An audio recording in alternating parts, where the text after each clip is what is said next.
آپ سن رہے ہیں کتاب میں کسی کی بیٹی نہیں۔ سب ہیڈنگ: کار نے میری عصمت کچل دی۔ بقیہ حصہ۔ یہ ناول اور یہ تصویریں ان کا جو حشر کرتی ہیں اسے آپ تصور بھی نہیں کر سکتے۔ یہ مجھ سے پوچھئے، میں تو اس سے پہلے ہی آوارہ ہو چکی تھی۔ میں نے ایسی لڑکیوں کو یہ ناول پڑھ کر بدکار ہوتے دیکھا ہے جو اچھے بھلے شریف گھرانوں کی بیٹیاں ہیں۔ یہ ناول کالجوں میں ہاتھوں ہاتھ گھومتے رہتے ہیں۔ برقع پوش شریف زادیاں بھی یہ پڑھتی ہیں، پھر سوال ہی پیدا نہیں ہوتا کہ شریف رہ جائیں۔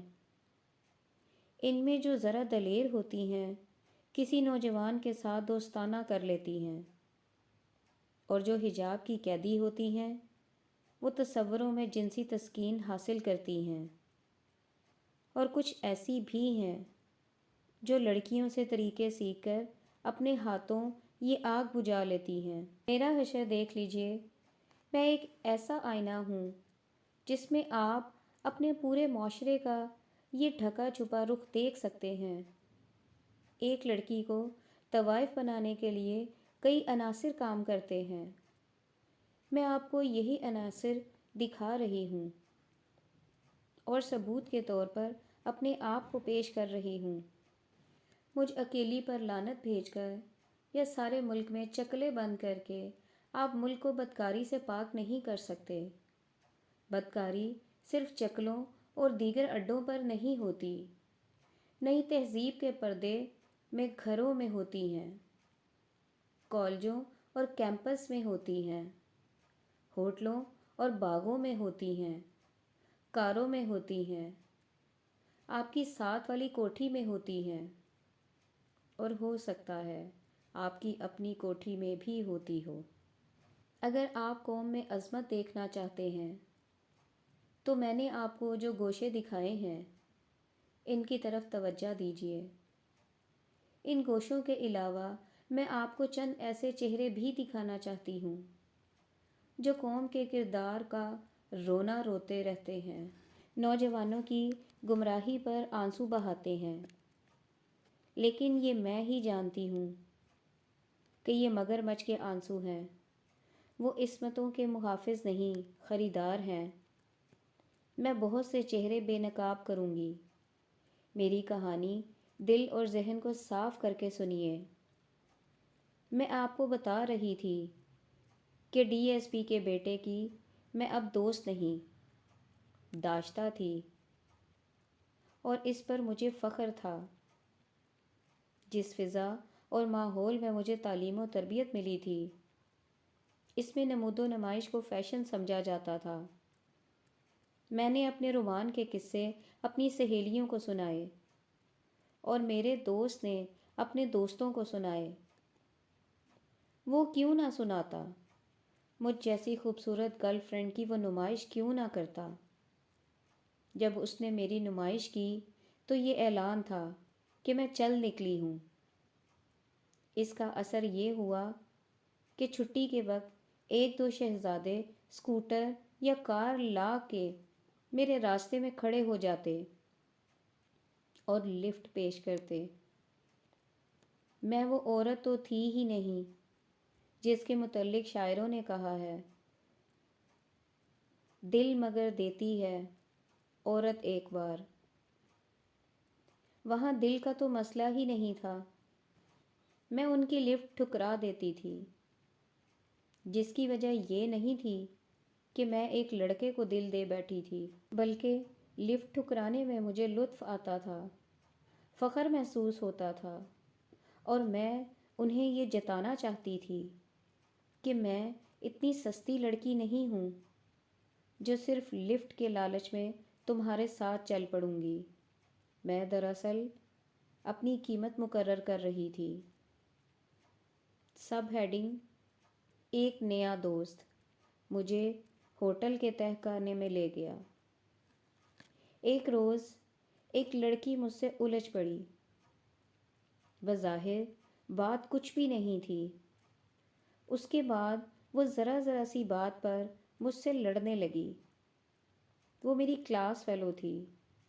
آخر بات یہ کھلی کہ مجھ سے پہلے یہ میرے دوست کی دوست تھی، اور جب اس نے مجھے اپنی داشتہ بنا لیا تو اسے ٹھکرا دیا۔ تھوڑے ہی دنوں بعد مجھے پتہ چلا کہ میرا دوست 2 اور لڑکیوں کا بھی دوست ہے۔ میں نے اس سے شکایت نہیں کی۔ دوسرے ہی دن میں نے اس جیسے ایک اور کار والے نوجوان کی لفٹ قبول کر لی۔ پھر وہی سلسلہ اس کے ساتھ چل پڑا جو پہلے دوست کے ساتھ چلتا تھا۔ اس نے یہ کرم کیا کہ مجھے میٹرک میں پاس کروایا، اور میں ایک ایسے کالج میں داخل ہو گئی جہاں لڑکے اور لڑکیاں اکٹھے پڑھتے تھے۔ وہاں داخلہ کسی خوش قسمت کو ہی ملا کرتا تھا، لیکن والد صاحب اور بھائی نے داخلہ دلوا دیا۔ میرا دوسرا بھائی کالج کے آخری سال میں تھا۔ رشوت کے زور پر اب ہمارا شمار امیروں اور ماڈرن لوگوں میں ہوتا تھا۔ میرا بھائی شہزادہ بن گیا۔ اس میں جو تبدیلیاں آ رہی تھیں انہیں میں بہت اچھی طرح سمجھتی تھی۔ اسے معلوم نہیں تھا کہ جن راہوں پر وہ چل نکلا ہے ان راہوں پر اس کی چھوٹی بہن کئی منزلیں طے کر چکی ہے۔ مجھے اب گھر سے پیسے چرانے کی ضرورت محسوس نہیں ہوتی تھی۔ بڑا بھائی بغیر مانگے دے دیتا تھا۔ وہ نہ بھی دیتا تو کوئی فرق نہیں پڑتا تھا۔ کالج میں میری راہ میں پیسے اور تحفے نچھاور کرنے والے بہت تھے۔ اس کالج میں رشوت خور افسروں، سرگودے اور لائل پور کے زمینداروں اور جگیرداروں، سرحد کے خان صاحبوں، وزیروں اور بڑے بڑے کارخانہ داروں کے بیٹوں کی کمی نہیں تھی، اور میرے پاس حسن و جوانی اور ایکٹنگ کی کمی نہیں تھی۔ مشنری اسکول نے مجھے بڑے کام کے گر سکھا دیے تھے۔ لڑکے میری ہر ایک ضرورت پوری کرتے تھے۔ گھر والوں نے کبھی نہیں پوچھا تھا کہ میرے پاس اتنے قیمتی کپڑے کہاں سے آتے ہیں اور زیبائش کا سامان میں کہاں سے خرید لاتی ہوں۔ میں اب اتنی تجربہ کار ہو چکی تھی کہ ان تحفوں، ہوٹلوں اور پکچروں کی دعوتوں کے عوض کسی کو اپنا جسم پیش نہیں کرتی تھی۔ زیادہ سے زیادہ یہ ہوتا تھا کہ ہر ایک کو صرف تمہاری ہوں کا چکمہ دیے رکھتی تھی، اور اس کے ثبوت میں ہونٹوں سے ذرا ہونٹ لگا دیتی یا ذرا سی دیر کے لیے گلے لگ جاتی تھی۔ اس طرح میرے امیدوار تحفوں کی شکل میں بڑھ چڑھ کر قیمت پیش کرتے تھے۔ صرف میں ہی نہیں، کئی لڑکیاں ان شہزادوں کی تحفہ بازی اور عشق بازی کا نشانہ بنی ہوئی تھیں، اور وہ لڑکوں کو تھوڑی تھوڑی رومانی تفریح کرا کے ان سے خوب کھاتی تھیں۔ اگر کوئی یہ کہے کہ آج کے دور میں جو لڑکیاں لڑکوں کے ساتھ پڑھتی ہیں وہ رومان بازی نہیں کرتی، تو میں اس آدمی کو اندھا اور خود فریبی کا شکار کہوں گی۔ اس دوران پاکستان ترقی کے اس مرحلے میں داخل ہو گیا جہاں بڑے شہروں میں یورپی طرز کے وہ ہوٹل کھل گئے جو غالباً ہمارے ملک کے قانون سے آزاد ہیں، ورنہ اسلامی مملکت میں ایسے ہوٹل کبھی نہیں کھلتے۔ ان ہوٹلوں میں مغربی طرز کے ڈانس شروع ہو گئے۔ ان کی دیکھا دیکھی چند ایک دیسی طرز کے شریفانہ ہوٹلوں نے بھی اپنی طرز بدل دی اور یورپی ہوٹلوں کے طور طریقے اختیار کر لیے۔ ان ولایتی اور دیسی ہوٹلوں میں تہہ خانے بن گئے جہاں پاکستانی لڑکیوں اور لڑکوں کو ولایتی ڈانس سکھائے جانے لگے۔ یہ تو سب جانتے ہوں گے کہ یہ ڈانس مرد اور عورت باہوں میں باہیں ڈال کر اور سینے سے سینہ ملا کر ناچتے ہیں۔ اس ڈانس میں ایسی کوئی پابندی نہیں کہ آپ اپنے دوست کے ساتھ ہی ناچیں گے۔ کسی بھی عورت کو کوئی بھی مرد اپنی باہوں میں لے کر ناچ سکتا ہے۔ انکار کو بدتہذیبی سمجھا جاتا ہے۔ آپ ان ہوٹلوں میں جائیں تو پاکستانی مسلمانوں کو دیکھیں گے کہ بیوی اپنے خاوند کے سامنے کسی اور کے سینے کے ساتھ چپکی ہوئی ہے اور ناچ رہی ہے، اور خاوند کسی اور کی بیوی کو سینے سے لگائے ہوئے ہے۔ میں سیکنڈ ایئر میں تھی جب میرا ایک امیر زادہ دوست مجھے پہلی بار ایک یورپی ہوٹل میں لے گیا۔ وہاں میں نے اپنی جیسی کئی لڑکیاں دیکھیں جو پاگلوں کی طرح مردوں کے ساتھ ناچ رہی تھیں، سگریٹ پی رہی تھیں اور چیخ چیخ کر کہے لگا رہی تھیں۔ آپ یقین کریں کہ میں نے پہلے 4 روز لڑکیوں کو دیکھا جو دھما چوکڑی اور بوسہ بازی کے بعد جانے لگیں تو برقعے اوڑھ کر گئیں۔ یہ شریف گھرانوں کی لڑکیاں تھیں جو جھوٹے بہانے تراش کر وہاں گئی ہوئی تھیں۔ بعد میں پتہ چلا کہ ان میں ہاسٹلوں میں رہنے والی لڑکیاں زیادہ ہوتی ہیں۔ میں وہاں گئی تو کئی نوجوان میری طرح بڑھے۔ وہاں 20 کے قریب امیر زادے تھے۔ کمرہ بدبو سے بھرا ہوا تھا۔ اتنی ہی تعداد لڑکیوں کی تھی۔ پہلے روز 8 نوجوانوں نے مجھے باری باری اپنی باہوں میں لے کر ڈانس کے ابتدائی قدم سکھائے۔ مجھے جو دوست ساتھ لے گیا تھا وہ ایک اور لڑکی کے ساتھ ہنس کھیل رہا تھا۔ میرا دوست میرے پاس آیا اور مجھے ایک سگریٹ سلگا کر دیا۔ میں نے کبھی سگریٹ نہیں پیا تھا۔ 2-3 لڑکیاں میرے ارد گرد آن کھڑی ہوئیں۔ میرے دوست نے مجھے کان میں کہا، انکار نہ کرنا اور انگریزی میں باتیں کرنا۔ میں نے سگریٹ کا کش لگایا تو سر چکرا گیا، کھانسی بھی آئی۔ ادھر سے کسی نے میرے ہاتھ میں کوکا کولا کی ایک بوتل دے دی۔ لڑکیوں کی حوصلہ افزائی پر میں نے ایک اور کش لگایا۔ دھواں اتنا بدبودار تھا کہ مجھے متلی آنے لگی۔ پھر ان سب کے اصرار پر کوکا کولا کے چند گھونٹوں کے ساتھ میں نے چند اور کش لگائے، اور ذرا سی دیر بعد مجھے یوں محسوس ہونے لگا جیسے ساری دنیا کی مسرتیں میرے سینے میں سمٹ آئی ہیں اور میں اڑ رہی ہوں۔ بدبو نہ رہی، متلی نہ رہی، جی میں ایک ہی بات آئی کہ ناچوں اور ناچتی ہی رہوں۔ دوسری لڑکیوں اور لڑکوں نے بھی سگریٹوں کے کش لگائے۔ میں نے دیکھا کہ وہ دھواں اندر لے جاتے تھے اور کچھ دیر بعد منہ اور ناک سے نکالتے تھے۔ سگریٹ نوشی کے بعد محفل میں نیا جوش و خروش پیدا ہو گیا۔ مغربی موسیقی کے ریکارڈ بج رہے تھے اور ہم ناچ رہے تھے۔ اتنے میں ایک لڑکی نے مجھ سے پوچھا، سگریٹ نے موڈ ٹھیک کر دیا ہے نا؟ مجھے کچھ شک سا ہوا۔ میں نے پوچھا، سگریٹ میں کیا تھا؟ اس نے بتایا، سگریٹ میں چرس تھی۔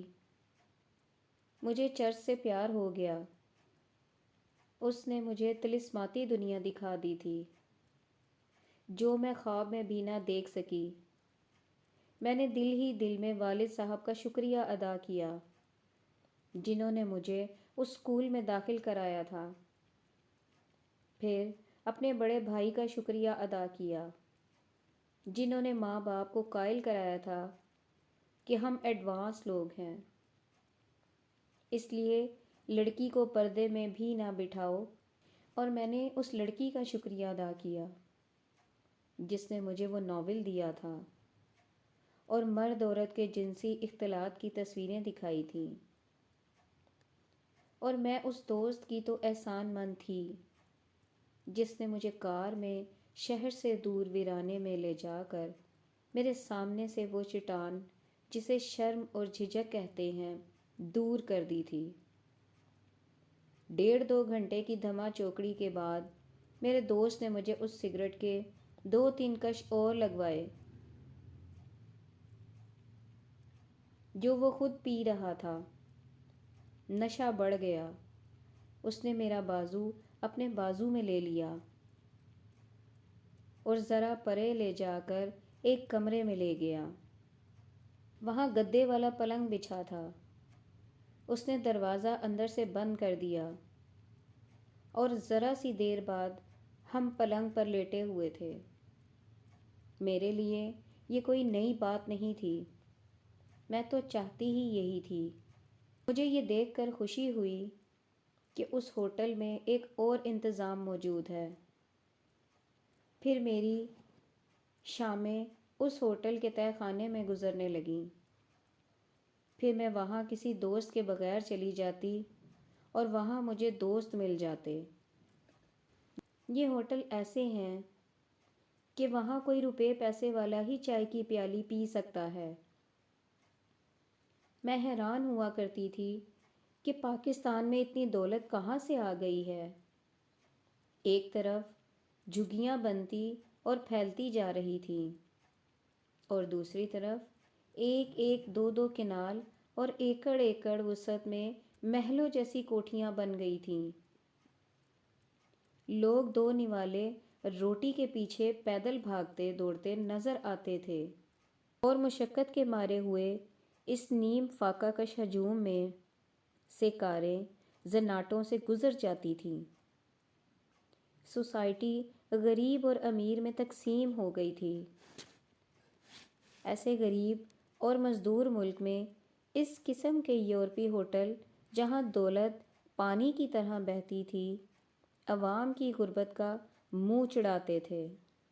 مگر یہ میں آج کہتی ہوں، اس وقت جب میں ان ہوٹلوں میں مردوں سے بغل گیر ہو کر ناچا کرتی اور نشے والے سگریٹ پیا کرتی تھی، میں اپنے آپ کو پاکستانی کہلاتے شرمایا کرتی تھی۔ وہاں اب یورپ اور امریکہ کے امیر زادے بھی آنے لگے تھے۔ ایک روز ایک امریکی نے مجھے اپنے ساتھ ڈانس کرایا۔ میں انگریزی خوب بول لیتی تھی۔ وہ میری شکل و صورت، قد بت اور زبان سے بہت متاثر ہوا اور میں اس سے صرف اس لیے متاثر ہوئی کہ وہ امریکی تھا۔ میرے پاؤں زمین پر ٹکتے ہی نہیں تھے۔ اس نے مجھے اعلیٰ قسم کی شراب پلائی، پھر مجھے اپنے کمرے میں لے گیا۔ اس نے میرے جسم کے ہر حصے کی تعریف کی اور یہ بھی کہا کہ اگر میں اس کے ساتھ شادی کر لوں تو وہ مجھے امریکہ لے جائے گا۔ میں کچھ فیصلہ نہ کر سکی۔ اس نے یہ بھی بتا دیا کہ وہ شادی شدہ ہے، لیکن اس کی بیوی باتونی اور بھدی سی عورت ہے۔ اس طرح مجھے آسمان پر چڑھا کر وہ مجھے اس پستی میں لے گیا جس میں آج میں پڑی ہوئی ہوں۔ اس کے ساتھ اس کے نرم و گداز پلنگ پر کچھ وقت گزار کر میں نے فخر محسوس کیا تھا۔ میں آپ کو حقیقت بتاتی ہوں کہ پاکستانی لڑکیاں اور عورتیں یورپ اور امریکہ کے مردوں کو بہت پسند کرتی ہیں۔ سب ہیڈنگ: میں کنواری ماں بننے والی تھی۔ میرا دوست مجھے اس قسم کے دیسی ہوٹلوں میں بھی لے جانے لگا۔ پاکستان کی نئی نسل اب چوک در چوک ان ہوٹلوں میں جانے لگی تھی۔ ان میں یورپ کے آوارہ نوجوان بھی ہوتے تھے جنہیں آپ ہپی کہتے ہیں۔ ان میں چند ایک تہذیب یافتہ اور شائستہ قسم کے غیر ملکی بھی ہوتے تھے جو ہمارے ساتھ چرس پیتے، ناچتے اور ہر قسم کی بدتمیزی میں ہمارا ساتھ دیتے تھے۔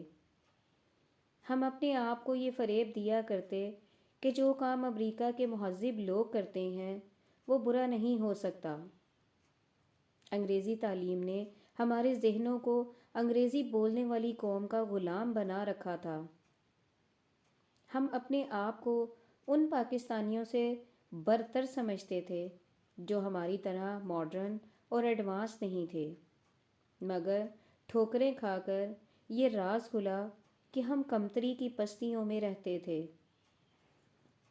میں آج محسوس کرتی ہوں کہ یہ جو غیر ملکی ہپی اور بظاہر شائستہ امریکی ہمارے ساتھ ناچا کرتے تھے، اسی مقصد کے لیے یہاں بھیجے گئے تھے کہ پاکستان کی نئی نسل کو ذہنی، اخلاقی اور قومی لحاظ سے تباہ کر دیں اور بدکاری کے ایسے جرائم پھیلائیں کہ کوئی نوجوان اپنے آپ کو مسلمان اور پاکستانی نہ سمجھے۔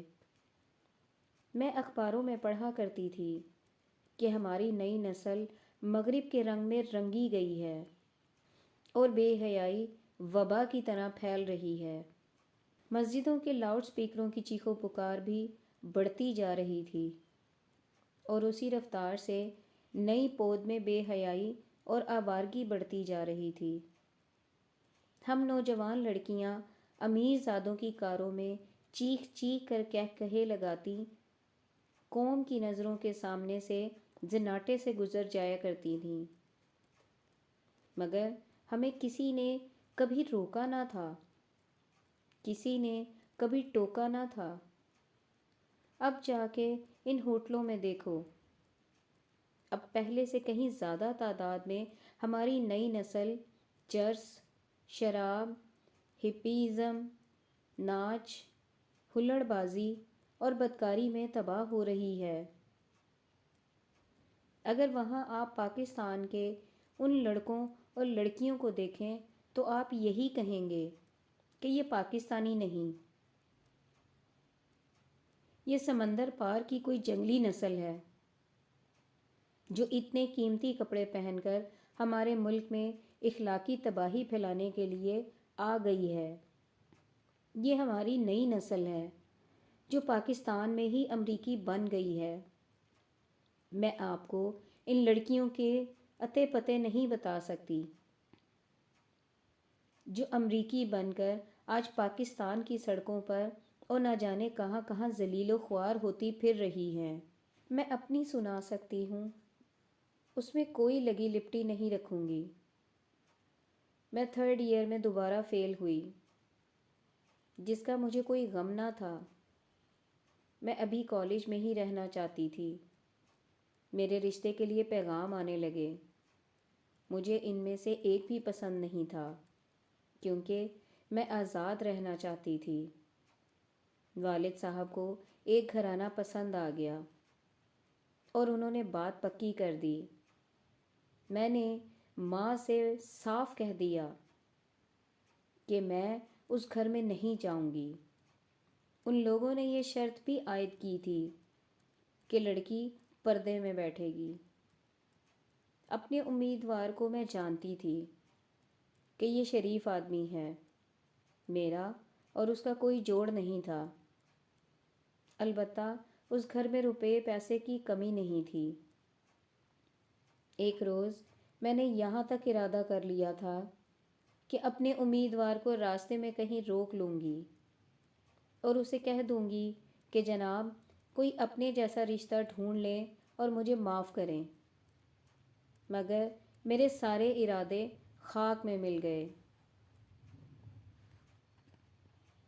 میں اپنے آپ کو تمام بندھنوں سے آزاد سمجھتی تھی اور یہ بھول ہی گئی تھی کہ انسان قدرت کے قانون کا قیدی ہے۔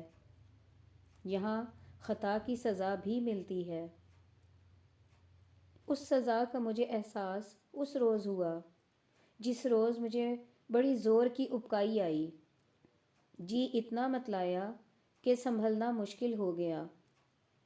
میں نے اپنی جیسی ایک سہیلی سے بات کی تو اس نے کہا، میں نے تمہیں کئی بار کہا تھا کہ احتیاط کرنا، میرا خیال تھا کہ تم بچی نہیں ہو، کچھ احتیاط تو ضرور کر رہی ہوگی۔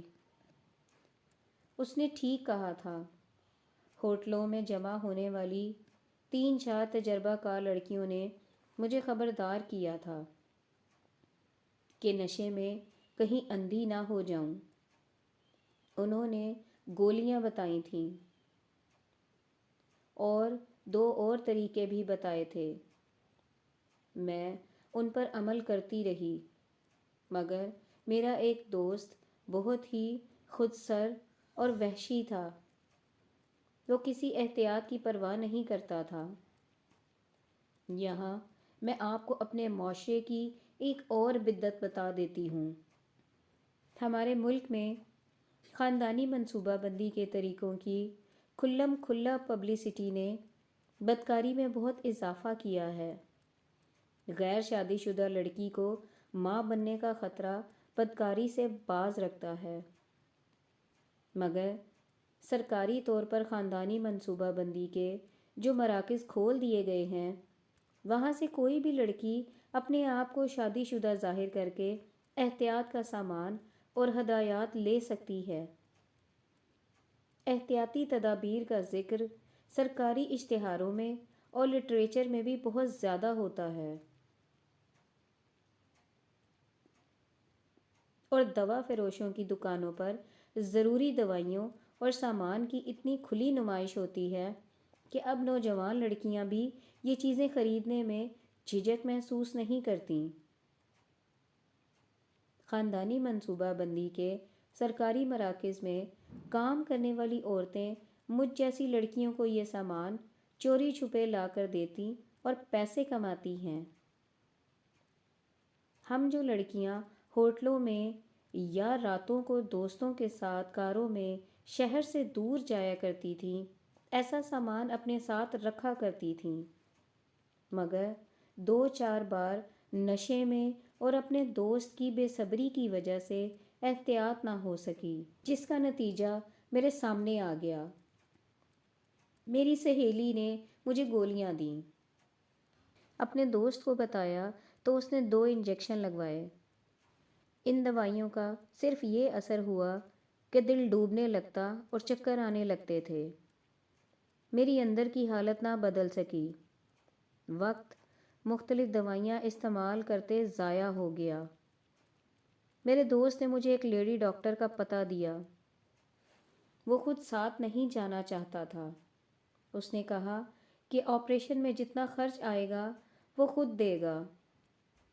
پیسوں کی تو میرے پاس کمی نہیں تھی۔ میں لیڈی ڈاکٹر کے پاس چلی گئی۔ اس کا حال حلیہ اور انداز بتا رہا تھا کہ وہ کسی پہلو لیڈی ڈاکٹر نہیں۔ اس نے شاید میرے چہرے سے بھانپ لیا تھا کہ میں کیوں اس کے کلینک میں داخل ہوئی تھی۔ مجھ جیسی کئی اس کے ہاتھوں سے نکل چکی ہوں گی۔ مجھے دیکھ کر یوں مسکرائی جیسے مجھے پہلے سے جانتی ہو۔ میں نے ذرا جھجک کر اور قدرے ہکلا کر بات کی تو اس نے شگفتہ سے لہجے میں کہا، میں سمجھ گئی ہوں، تم بن بیاہی ماں بننے والی ہو، شادی شدہ تو نہیں ہو؟ میں نے کہا، نہیں۔ وہ دوسرے کمرے میں چلی گئی۔ 2-3 منٹ بعد باہر آئی اور بولی، ڈاکٹر صاحب ایسا کام کیا نہیں کرتے، میں نے انہیں راضی کر لیا ہے، وہ جیسے کہیں ویسے کرنا، اگر بگڑ گئے تو انکار کر دیں گے، تم جانتی ہو کہ اس کا نتیجہ کیا ہوگا۔ گھبرانے کی کوئی بات نہیں، ذرا سی دیر کی تکلیف ہوگی۔ میں ڈاکٹر کے کمرے میں داخل ہوئی۔ ادھیڑ عمر آدمی تھا۔ اس نے مجھے اپنے قریب سٹول پر بٹھا کر میرے پیٹ کو دبا کر دیکھا اور پوچھا کہ کتنا وقت گزر گیا ہے۔ میں نے بتایا کہ 1.5 مہینہ ہو گیا ہے۔ مجھے ڈر تھا کہ وہ مجھے ڈانٹے گا اور واز شروع کر دے گا، لیکن اس نے بڑے پیار سے کہا، تمہاری خوبصورتی اور جوانی پر ترس آتا ہے، ورنہ میں نے ایسا کام کبھی نہیں کیا، یہ جرم ہے، اگر کسی کو پتہ چل گیا تو میں جیل چلا جاؤں گا۔ تو کیا اس میں جان کا خطرہ ہے؟ میں نے گھبرا کر پوچھا۔ بالکل نہیں، اس نے کہا، صرف 5 منٹ لگتے ہیں، ذرا سی تکلیف ہوگی، پھر یوں محسوس کرو گی جیسے کچھ ہوا ہی نہیں تھا۔ میں ڈرتا اس لیے ہوں کہ یہ کام قانون کے خلاف ہے۔ میں نے جھک کر اس کے گھٹنے پکڑ لیے اور میرے آنسو نکل آئے۔ وہ سوچ میں پڑ گیا۔ میں منت سماجت کرتی رہی۔ اس نے اٹھ کر اندر سے دروازے کی چٹکنی چڑھا دی اور مجھے ایک پردے کے پیچھے لے جا کر دیوان پر لٹا دیا اور کہنے لگا، میں ذرا معائنہ کر لوں، پھر کچھ بتاؤں گا۔ اس نے اپنے ہاتھوں میری شلوار کھول کر نیچے کر دی۔ میں اسے معائنہ سمجھتی رہی۔ اس نے کہا، 500 روپے دے سکتی ہو؟ ابھی دے سکو گی؟ ابھی تو نہیں دے سکوں گی، میں نے کہا، اور ذرا جھجکتے ہوئے یہ بھی کہہ دیا، 500 خاصی زیادہ رقم ہے، نہیں دے سکوں گی، 2-3 قسطوں میں آسانی سے دے سکوں گی، میں علاج بھی تو 2-3 قسطوں میں ہی کروں گا۔ اس نے عجیب سی مسکراہٹ سے کہا، تم بذات خود 5,000 روپے کی فیس ہو۔ میں نے اپنی فیس صرف بتائی ہے، مانگی تو نہیں۔ پریشان نہ ہو، اتنی حسین لڑکی کو میں تباہ نہیں ہونے دوں گا۔ پھر اس نے اتنی پیاری باتیں کی کہ میری ساری گھبراہٹ دور ہو گئی۔ اس نے میرا حوصلہ بڑھا دیا اور ہنس کر بولا، فیس کی پہلی قسط وصول کر لیتا ہوں۔ میں ابھی لیٹی ہوئی تھی اور شلوار باندھی نہیں تھی۔ اس نے دیوان پر چڑھ کر مجھ سے وہ فیس وصول کر لی، جو میرے لیے نئی بات نہیں تھی۔ میں نے اسے روکا نہیں، میں مصیبت میں مبتلا تھی۔ میں نے برا بھی نہیں مانا۔ اس نے مجھے ایک گولی کھلا دی، ایک رات کو کھانے کے لیے دی اور کہا، کل اسی وقت آ جانا۔ دوسرے دن گئی، اسی دیوان پر لٹا کر اس نے پھر معائنے کے بہانے میری شلوار نیچے سرکا دی اور ایک اوزار سے معائنہ کیا۔ پھر میرا حوصلہ بڑھایا اور ہمدردی کی باتیں کرتے کرتے وہ مسیحا سے شیطان بن گیا اور میرے جسم سے فیس کی ایک اور قسط وصول کر لی۔ اس نے مجھے ایک انجیکشن دیا اور اگلے روز پھر آنے کو کہا۔ مسلسل 6 روز اس نے میرے ساتھ بدکاری کی اور کہا کہ ایک انجیکشن مل نہیں رہا، کل کہیں نہ کہیں سے تلاش کر لوں گا۔ میں رو پڑی اور اس کے پاؤں پکڑ کر منت کی کہ کوئی علاج کرے۔ مجھے شک ہونے لگا تھا کہ وہ میرے ساتھ کھیلنے کے سوا کچھ بھی نہیں کرے گا۔